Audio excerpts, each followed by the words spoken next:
শবে বরাতে মূলত কি কি আমল আছে? শবে বরাতে কি কি আমল আছে ভাই?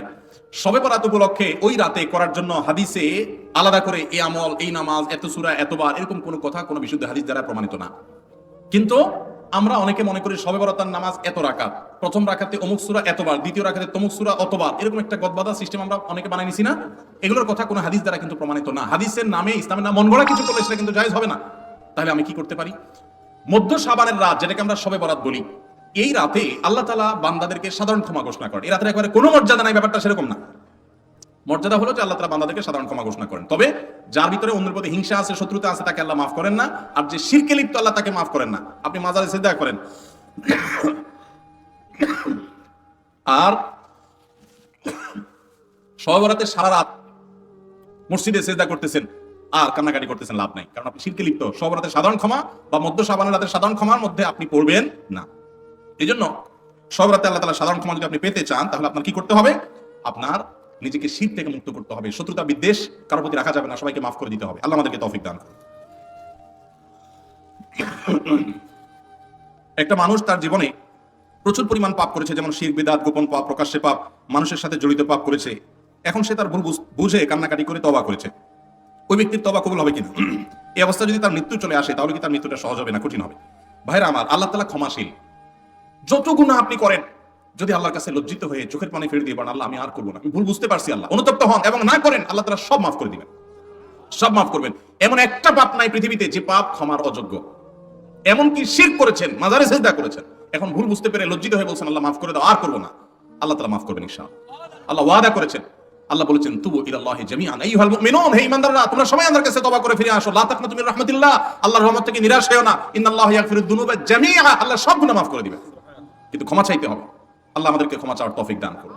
সকল গুনাহ আল্লাহ তাআলা মাফ করে দিবেন, কিন্তু বান্দার হক মেরে দিয়েছেন, টাকা নষ্ট করেছেন, মানুষের হক খেয়ে ফেলেছেন, তাহলে সেই গুনাহ কিন্তু আল্লাহ রাব্বুল আলামিন, আপনি ওই আল্লাহর কাছে মাফ চাইলে মাফ হবে না। আল্লাহর কাছে মাফ চাইতে হবে, আবার বান্দার হক ফেরত দিতে হবে। সারা জীবন মানুষের পকেট কেটে, মানুষের কলিজা কেটে, রক্ত চুষে, টাকা কামাই করে লাখপতি কোটিপতি হয়ে, এবার বুড়ো বয়সে মসজিদে, মাদ্রাসায়, মাহফিলে হুজুরদেরকে দান সাদাকা, টাকা পয়সা দিয়া চারপাশে, এবার হাজী সাহেব গাজী সাহেব ছেড়ে মক্কা শরীফ যাইয়া উমরা করে, হজ করে, দায় রেখা, আপনি লম্বা জুব্বা নিয়া, তুসবি নিয়া, জানামাজে বসে এবার আল্লাহ হয়ে গেছেন। আর সারা জীবন মানুষের পকেট কাটছেন, জীবন ধ্বংস করছেন, আত্মসাৎ করছেন, ঘুষ খাইছেন, দুর্নীতি করছেন। মনে রাখবেন, এই ইবাদত বন্দি গিয়ে সেগুলো কিন্তু কাটাকাটি হবে না, সেগুলা কাটাকাটি হবে না। আমরা অনেকে মনে করি যে আরে জোয়ান বয়সে এগুলা কামাইনি, এই শেষ বয়সে এসে ফেরেশতা সেজে যাবো। আপনি ফেরেশতা সেজে গেছেন, আমি চিনবো না, আমি দেখবো মাশাআল্লাহ কি সুন্দর দাড়ি, হাজী সাহেব গাজী সাহেব মাশাআল্লাহ, নারে তাকবীর, আলহামদুলিল্লাহ, কিন্তু আল্লাহ কিন্তু জানে আপনি কি করে আসছেন। তাহলে কি করতে হবে? যাদের হক মেরেছেন তাদের হক তাদেরকে ফেরত দিতে হবে। তাদেরকে যদি খুঁজে না পাওয়া যায়, তাদের তরফ থেকে দান করে দিতে হবে। এরপর আল্লাহর কাছে মাফ চাইবেন, মাফ হবে। বান্দার হক খুব ডেঞ্জারাস, আল্লাহ তাআলা আমাদেরকে বোঝার তৌফিক দান করুন। ভিন্ন ধর্মীরা কেন জাহান্নামে যাবে? অন্য ধর্মের মানুষরা কেন জাহান্নামে যাবে? এখন আমার প্রশ্ন হলো, অন্য ধর্মের মানুষরা তারা কি জান্নাত বিশ্বাস করে? বুঝেন নাই কথা? যে মুসলমান না, সে কি জান্নাত বিশ্বাস করে? তাহলে আপনি তাকে জান্নাতে নিতে চাচ্ছেন, যে একজন মানুষ অন্য ধর্মের কিন্তু মানুষটা ভালো ছিল, সে কারোর ক্ষতি করে নাই, তিনি এই লোকটা কেন জান্নাতে যাবে না? আমার প্রশ্ন হলো, যে যেটা বিশ্বাস করে না, তারা যদি টাইনা ওই জায়গায় নেওয়া হয়, তার প্রতি সুবিচার হবে না অবিচার হবে? বুঝেন নাই কথা? একজন একটা বিশ্বাস করে না, তারা জোর করে টেনে ওখানে নিলেন, এটা কি তার প্রতি সুবিচার হবে না অবিচার হবে? তো যে জান্নাত বিশ্বাস করে না, যে আল্লাহরে বিশ্বাস করে না, তাহলে তার কাছ জন্য আল্লাহর কাছ থেকে আপনি জান্নাত আশা করেন কোন যুক্তিতে? বুঝেন নাই ভাইরা আমার? জান্নাত তাদের জন্য যে জান্নাতকে বিশ্বাস করে, যে আল্লাহকে বিশ্বাস করে। যে বিশ্বাস করে না, তার সেখানে যাওয়ার কোনো অধিকার থাকতে পারে না। শবে বরাত নিয়ে আমাদের মধ্যে ভুল ধারণা আছে, এমনকি 12 রাকাত নামাজ পড়ার নিয়ম আছে, এমন সঠিক কিনা? আমি একটু আগেই বলেছি, শবে বরাতে নির্দিষ্ট কোনো নামাজ, নির্দিষ্ট কোনো রাকাত সংখ্যা, নির্দিষ্ট কোনো আপনার পদ্ধতি, এগুলো কোনোটা কোনো হাদিস দ্বারা প্রমাণিত না। আপনি আল্লাহ তাআলার পক্ষ থেকে সাধারণ ক্ষমার আশায় দোয়া করছেন, নিজের মতো করে ইবাদতবন্দি করছেন, সেটা আপনার ব্যাপার। কিন্তু শরীয়ত আপনাকে নির্দিষ্ট কোনো ফরম্যাট ঠিক করে দেয় না যে এই ফরম্যাটে আপনাকে করতে হবে। আমরা অনেকেই 5 ওয়াক্ত নামাজের খোঁজ খবর নাই, কিন্তু শবে বরাতের নামাজের রাকাত সংখ্যা, পদ্ধতি, এগুলো আমাদের মুখস্থ এবং খুব প্র্যাকটিস করি। এর অন্যতম কারণ হলো আমরা মনে করি ওই রাত্রে ভাগ্য ঠিক হয়। অতএব এই রাত্রে যদি আল্লাহর কাছে একটু দোয়া দরুদ করে নামাজ কালাম করে ভাগ্যটা নিজের পক্ষে করে নেওয়া যায়, তো আবার আগামী 1 বছর যা মনে চায় করব। বাংলাদেশের সবচেয়ে বেশি মানুষ মসজিদে আসে কোন রাতে? শবে বরাতে। মসজিদে মানুষ আসছে, এটা তো খুশির কথা, কিন্তু কথা হলো ওই রাতেই কেন বেশি আসে, অন্য সময় আসে না কেন? কাহিনী কি? কারণ মানুষ মনে করে ওই রাতে ভাগ্য ঠিক হয়। যেহেতু ভাগ্য ঠিক হয়, অতএব এই এক রাতে আইসা ভালো করে ফুসলায়া ফাসলায়া দোয়া দরুদ করে টোরে আমি যদি সব নিজের পক্ষে করে নিতে পারি, তাহলে এবার সারা বছর আবার যা মনে তা করলাম। একজন এলাকার এখানে চেয়ারম্যান সাহেব আছেন, এলাকার যারা জনপ্রতিনিধি সারা বছর যারা তার কাজ করে, তাদেরকে তারা সুযোগ সুবিধা দেয়, তাই না? ভোটের সময়, নির্বাচনের সময় কোনো সময় তোমার চেহারা দেখা যায় না চান্দু, রিলিফের চাইলে আসা পরে তুমি এসে হাজির হয়ে গেছো ভাগ নেওয়ার জন্য। কি বলেন চেয়ারম্যান সাহেব তারা খুব পছন্দ করে দিবে না দৌড়ানি দিবে? সারা বছর মসজিদে আসার খবর নাই, এখন তুমি ভাগ্য ঠিক হওয়ার আশা করে ওই সময় এসে সিরিয়াল দিয়ে দাঁড়ায় গেছো। তুমি পানি চেঁচার সময় ছিল না, মাছ ধরার সময় হাজির হয়ে গেছো। বুঝেন না কথাটা? এই জন্য নামাজ কি শুধু সব রাতে পড়ার জিনিস না, সারা বছর পড়ার জিনিস। আর ভাগ্য কিন্তু মানুষের সবাই কদর ঠিক হয়। সূরা দোখান আয়াত নম্বর 3 এবং 4 পড়বেন। আল্লাহ সুবহানাহু ওয়া তাআলা বলেছেন, ইন্না আনজালনাহু ফি লাইলাতিন মুবারাকাতিন ইন্না কুন্না মুনজিলিন ফিহা ইউফরাকু কুল্লু আমরিন হাকিম। সবাই ওই যে রাতে কোরআন নাযিল হয়েছে সেটা লাইলাতুল কদর, সে রাতে সমস্ত গুরুত্বপূর্ণ বিষয়গুলো ধার্য হয়ে থাকে। আল্লাহ আমাদের বুঝার তৌফিক দান করুন। আমি যে এলাকায় বসবাস করি তারা শিরক, কুফর, বিদআত, অন্যান্য নাজায়েজ কাজে লিপ্ত। এমন অবস্থা আমি এসব থেকে তাদের কিভাবে বাঁচাবো? আপনি বাঁচানোর জন্য মানুষকে কোরআন সুন্নাহর দিকে দাওয়াত দিবেন। সাধারণ মানুষ অতিরিক্ত ফতোয়া দেওয়া দেওয়ি করবেন না, দিয়ে এলাকার ভিতরে গন্ডগোল ফাসাদ বাধাই দিবেন না। আপনি যেই কথা বলে বুঝাতে পারবেন না সেটা আপনি না বলে অন্য যাকে দিয়ে বুঝাতে পারবেন তাকে দিয়ে বুঝাবেন, আর নিজে যতটুকু পারবেন শুধু ততটুকু বলবেন। আর বুঝাতে গেলে যদি না বুঝে তো তাদেরকে আল্লাহর আনুগত্য, তাওহীদের গুরুত্ব, সুন্নতের গুরুত্বটা আগে বোঝানো দিয়ে শুরু করেন। এরপর আস্তে আস্তে সামনের দিকে আগান, দেখবেন ইনশাআল্লাহ সেখানে দাওয়াতি কাজ করা সহজ হবে। সুদও খায়, ঘুষও খায়, আবার দান সদকাও করে, আবার মসজিদের সভাপতিও, নামাজ মাঝে মধ্যে পড়ে, তাদের আদর্শ কি? মসজিদ যারা পরিচালনা করবে, আল্লাহ রাব্বুল আলামিন কোরআনে কারিমে তাদের 4টা বৈশিষ্ট্য কথা বলেছেন। কয়টা বৈশিষ্ট্য লাগবে? ইন্নামা ইয়ামুরু মাসাজিদাল্লাহি মান আমানা বিল্লাহ ওয়াল ইয়াউমিল আখির। এক নম্বর হলো যারা মসজিদ আবাদ করবে তারা আল্লাহর প্রতি ঈমান আনবে, আখিরাতের প্রতি ঈমান আনবে, ঈমানদার হবে। 2 নম্বর ওয়া আকামাস সালাহ, 5 ওয়াক্ত নামাজ তারা পড়বে, নামাজি হতে হবে। 3 নম্বর হলো ওয়া আতাজ যাকাত, শুধু নামাজি পড়বে না, যাকাত ফরজ হলে যাকাত দেওয়ার মতো মানসিকতা থাকতে হবে, কৃপণ হলে হবে না। আর 4 নম্বর হলো ওয়ালাম ইয়াখশা ইল্লাল্লাহ, আল্লাহ ছাড়া কাউকে পরোয়া করবে। আমি মিরপুরে মণিপুরে এক মসজিদে 2003, 4, 5 সন এই সময়টাতে ইমামতি করেছি, আমার মনে আছে। আমার মসজিদে এক দায়িত্বশীল সেক্রেটারি ছিলেন, অনেক আগে মারা গেছেন। আমার নিয়োগের দিন উনি আমাকে বলে দিয়েছেন, হুজুর আল্লাহ আমাকে যে ক্ষমতা, পাওয়ার, গ্রহণযোগ্যতা যাই দিচ্ছেন, আপনি যতক্ষণ কোরআন হাদিসের আলোকে কথা বলবেন ততক্ষণ পর্যন্ত আপনার এই কথার সপক্ষে যা যা করা দরকার আমি করবো। ওনার নাম ছিল হাজী জামাল হাজী, বলে আমি জামাল হাজী, আমি সেটা করবো। মানে এলাকার নাম এই নামে পরিচিত ছিল। আর যদি আপনি কোরআন হাদিসের বাইরে কথা বলেন তাহলে আপনার বিরুদ্ধে কিন্তু আমি ওখানে দাঁড়ায় যাবো। এবং এই আল্লাহর বান্দা কিভাবে এত দিন এই কনসেপ্ট তার ক্লিয়ার ছিল আমি বুঝি না। এখন তার জন্য আমি দোয়া করি দিল থেকে, আল্লাহ এরকম মানুষ কোরআন হাদিস সম্পর্কে এত স্বচ্ছ ধারণা মসজিদের সব লোকগুলো যদি হয়ে যেত কত সুন্দর হতো। আমার মনে আছে পরিষ্কার যে আমার প্রত্যেকটা ভালো কাজ করবার জন্য উনি এমনও হয়েছে যে একা দাঁড়িয়ে সহযোগিতা করেছেন, এমনও হয়েছে যে সহযোগিতা করতে গিয়ে আঘাতপ্রাপ্ত হয়ে ওনার মাথা ফাটাই দিয়ে ওনাকে রক্তাক্ত করে দিয়েছে বুড়ো মানুষ। এরকমও হয়েছে। শুধুমাত্র কেন? কিছু মানুষ এখানে অন্যায় করতে আসছে, অন্যায় করতে দিবে না, সে তার উপরে আঘাত করা হয়েছে, সে আঘাত সহ্য করেছে, তারপর সে অন্যায় করতে দেয় নাই।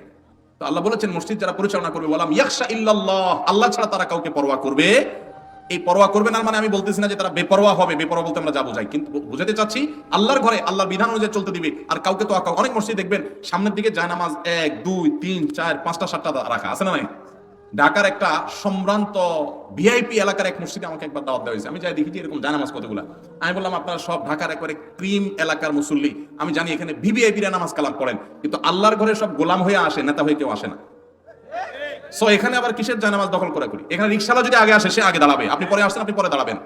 পৃথিবীর কোথাও যদি সাম্য না থাকে মসজিদে সাম্য থাকবে।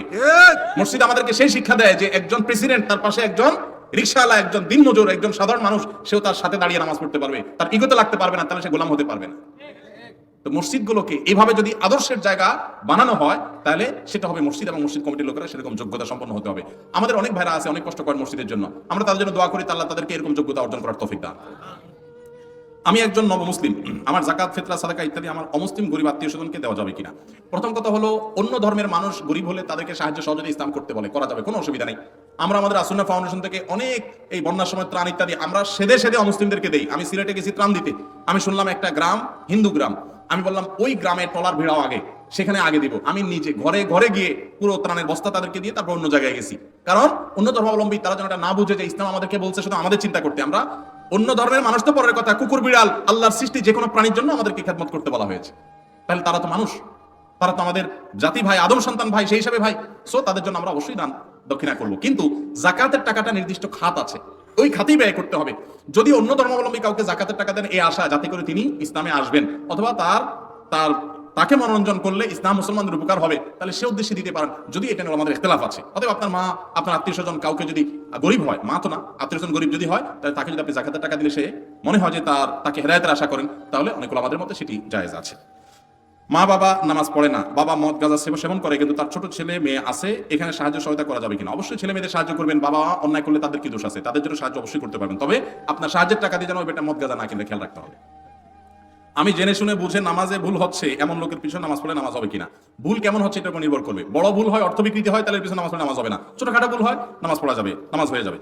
অত্র এলাকায় মহিলারা বাড়ি বাড়ি গিয়ে জামাতে সালাতুত তাসবিহ নামাজ পড়ে, তাদের নামাজ হবে কিনা?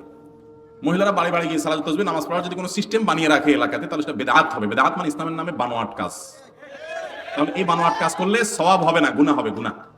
নবী করিম সাল্লাল্লাহু আলাইহি সাল্লাম বলেছেন, ইসলামের ভিতরে কেউ নতুন করে কোনো কিছু আবিষ্কার করলে সেটা না হবে ভ্রষ্টতা, আর ভ্রষ্টতার ঠিকানা গুমরাহি, জাহান্নাম। অতএব বিদআত করলে তার ঠিকানা কি হবে? জাহান্নাম হবে, খবরদার। নফল নামাজ আপনাকে সালাতুত তাসবিহ জামাতের সাথে পড়ার নির্দেশ কোথায় দিয়েছে? কোরআনে আছে? কোথাও নেই। সেখানে আবার মহিলারা বাড়ি বাড়ি গিয়ে, এটার ইসলামে কোনো সুযোগ নাই। এটা সম্পূর্ণ এবং পরিষ্কার বিদআত। এই বিদআতে লিপ্ত হলে আপনি গুনাহগার হবেন এবং নিজের আমল নষ্ট করবেন। আমার প্রশ্ন হচ্ছে, আদম আলাইহিস সালামের সৃষ্টির সময় পরে শয়তান কেন ওনাকে সিজদা করে নাই? কিসের প্রভাব তার ভিতরে অহংকার সৃষ্টি হয়েছিল? দয়া করে জানাবেন। দেখুন, শয়তানের মনে হয়েছে সে আগুনের তৈরি। সে তো বলেছে, কারণ খালাকতানি মিন নারি ওয়া খালাকতাহু মিন তিন, আল্লাহ আমারে আগুন দিয়ে তৈরি করলা, তারে মাটি দিয়ে তৈরি করলা, আমি কেন তারে সিজদা করব? মর্যাদা কি আগুনের বেশি না মাটির বেশি? মাটির বেশি। আসলে মর্যাদা কারোরই বেশি আর কম নাই। আল্লাহ যার মর্যাদা দিবেন তার মর্যাদা, সবই তো আল্লাহর সৃষ্টি, তো আল্লাহ কাকে মর্যাদা দেবেন আল্লাহর ব্যাপার। আল্লাহ মাটির সৃষ্টি আদমকে মর্যাদা দিয়েছেন, অতএব সেই মর্যাদা আপনি মানতে বাধ্য। যদি মানেন নাই তো আপনি গুমরা, শয়তান সেজন্য গুমরা হয়েছে। শয়তানের ভিতরে দুইটা গুনাহ কাজ করেছে। কয়টা গুনাহ? দুইটা গুনাহ, দুইটা পাপের কারণে শয়তান শয়তান হয়েছে। ভালো করে শুনে রাখেন। এই পাপগুলো আমরা অনেকে বুকের ভিতরে নিয়ে ওয়াজ মাহফিল শুনতে আসি। বলবো পাপগুলা? দুইটা পাপের কারণে ইবলিস ইবলিস হয়েছে। ইবলিস কি হয়েছে? ইবলিস হয়েছে। নাম্বার 1, তার ভিতরে হিংসা হয়েছে। কি হয়েছে? যে আল্লাহ আদমে এত মর্যাদা দিয়েছে কেন? আমি এত বছর ইবাদত করি, আদমের মাত্র জন্ম হলো আমার সামনে, মাত্র আমার চোখের সামনে যার জন্ম হলো, তার এত মর্যাদা কেন হবে? আমার ভিতরে জ্বালা পোড়া করে, এই হিংসা তার মধ্যে হয়েছে। 1। 2 নম্বর হলো অহংকার, যে আমারে মা আগুন দিয়ে তৈরি করছে, আগুন তো উপর দিকে উঠে মাটিতে নিচে থাকে, তাহলে আমি বড়। আমরা অনেকেই আছি, নামাজ কালাম করি, নিজেকে মুসলমান দাবি করি, আবার আমি অহংকার করি, মনে করি অমুক আমার চেয়ে ছোট, আমি অনেক বড়, আমি অনেক হান্তান, নিজেকে বড় মনে করি, অহংকার করি। এগুলো আমাদের মধ্যে আছে না নাই? সত্য কথা শুনছি তারপরও মানি না, কারণ আমার মুখ দিয়ে একটা বাইরে হয়ে গেছে, ওইটা টিকায় রাখতে হবে। আছে না নাই এই রোগগুলো? মানুষকে দমায় রাখা, মানুষকে তুচ্ছ তাচ্ছিল্য করা, পাত্তা না দেওয়া, সাইড না দেওয়া, এগুলো অহংকার। এরকম বহু অহংকার আছে। টাকার গরম, জ্ঞানের গরম, শিক্ষার গরম, পদের গরম, নানান গরম আছে। এগুলো আমাদেরকে অহংকারী করে। বিনয়ী হতে হবে একজন মুসলমানকে। এই অহংকারের অহংকারী হয়ে এই গুণ করে ইবলিস ইবলিস হয়েছে, হিংসা করে ইবলিস ইবলিস হয়েছে। আমরা অনেকে নামাজ কালাম পড়ি, তাসবিহ তাহলিল করি, কিন্তু কারো ভালো দেখতে পারি না।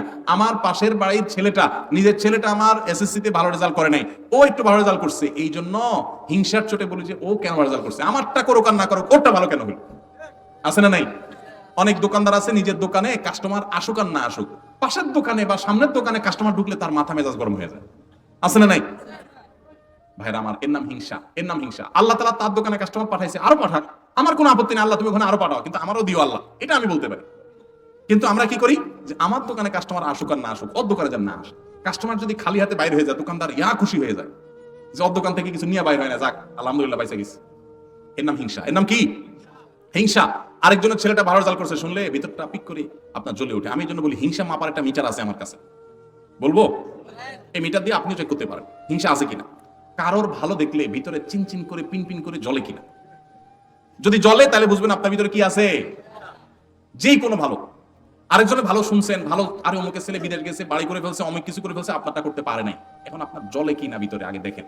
যদি দেখেন যে ভিতরে জ্বলে, কষ্ট হয়, তাহলে বুঝবেন আপনার হিংসা রোগ আছে। হিংসা খুব ভয়াবহ গুনাহ, এটা জায়েজ নাই। আল্লাহ তাকে দিয়েছে, আমি হিংসা করার কি? আমি বলবো আল্লাহ আরো দেন, আমাকেও দিয়েন সাথে, এটা আমরা বলবো। আল্লাহ আমাদেরকে তৌফিক দান করুন। তাহলে ইবলিস ইবলিস হয়েছে এই দুইটা পাপের কারণে, এগুলোতে বেঁচে থাকতে হবে। আমার প্রশ্ন হলো, আমাদের কৃষকেরা শনি ও মঙ্গলবারে খেতে ধানের চারা রোপণ করে না, এর সমাধান চাই। কেন রোপণ করে না শনি মঙ্গলবারে? কি সমস্যা? ও অমঙ্গল, মানে বার ভালো না। কোনো বার ভালো খারাপ হয় না। মুসলমান এত মূর্খ হয় না, এত কুসংস্কারাচ্ছন্ন হওয়ার সুযোগ, কোনো কুসংস্কার হচ্ছে মুসলমানের নাই। সকল বাড়ি সমান। যদি মনে করেন ওই বারে ধান রোপণ করলে ক্ষতি হবে, এটা যদি মানুষ মনে করে, তাহলে আপনি ওই বার আরো বেশি করে রোপণ করবেন, কিচ্ছু ক্ষতি হবে না ইনশাআল্লাহ। অনেকে আছে বাম চোখ লাফাইলে মনে করে হারে কোনো দুর্গতি আছে, বলে আছে না, যে বাম চোখ আমার লাফায় কেন?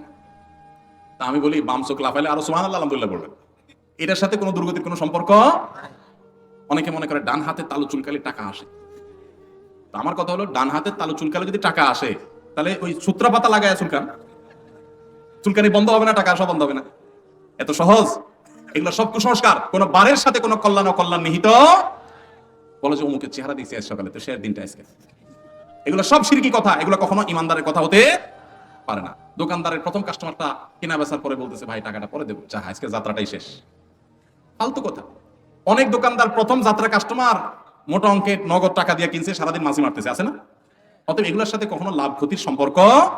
সকালবেলা বাইর হয়ে প্রথমে জাউটা দেখছে, বউর উপরে এবার চিতা পারলে জাউ দিয়ে বড় পিঠে দেখেছে যে বাইর হয়ে উঠানে প্রথম জাউ কেন দেখলাম আজকে, আমার দিনটা শেষ, আছে না নাই? এগুলো সব মূর্খতা। এগুলোর মধ্যে সমস্ত লাভ এবং ক্ষতির মালিক কে? এই সমস্ত জিনিসে কোনো লাভ ক্ষতি নিহিত নাই। আল্লাহ আমাদের বোঝার তৌফিক দান করুন। কম বয়সী মেয়েকে বৃদ্ধ বয়সী পুরুষ বিয়ে করতে পারবে কিনা?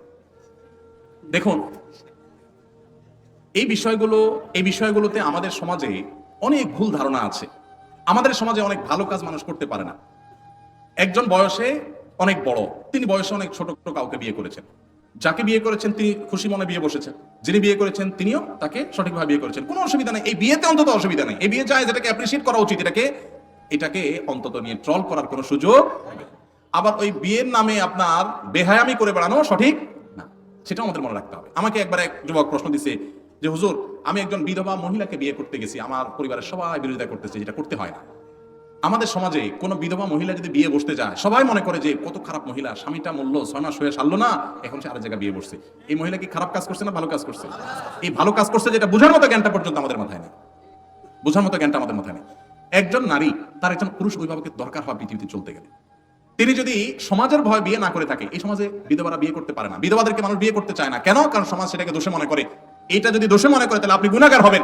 আপনি বরং এগুলোর সমাজের সমস্ত ভুল ধারণা ভাঙতে হবে, বৈধ কাজে মানুষকে অ্যাপ্রিসিয়েট করতে হবে। অতএব এরকম বিয়েতে কোনো অসুবিধা সেটাই দৃষ্টিকোণ থেকে অন্তত নাই। তবে আবার এই বিয়ে শাদীকে মার্কেটিং করতে গিয়ে পর্দার বিধান লঙ্ঘন করে একেবারে আপনার বেহায়ামি করা যাবে না। দুই দিক থেকেই যথেষ্ট আমাদেরকে সংযমী হতে হবে। আমাদের সমাজে দেখবেন মানুষের নিজের চরকায় তেল দেওয়ার খবর না, আরেকজনের পিছনে দেখবেন সারাদিন লেগে থাকে। আমলে বাদের কিছু খবর নাই, কে কি করছে না করছে, সারাদিন ফেসবুকে সোশ্যাল মিডিয়া শুধু এগুলো নিয়ে আস। আল্লাহ তাআলা আমাদেরকে হেদায়েত দান করুন।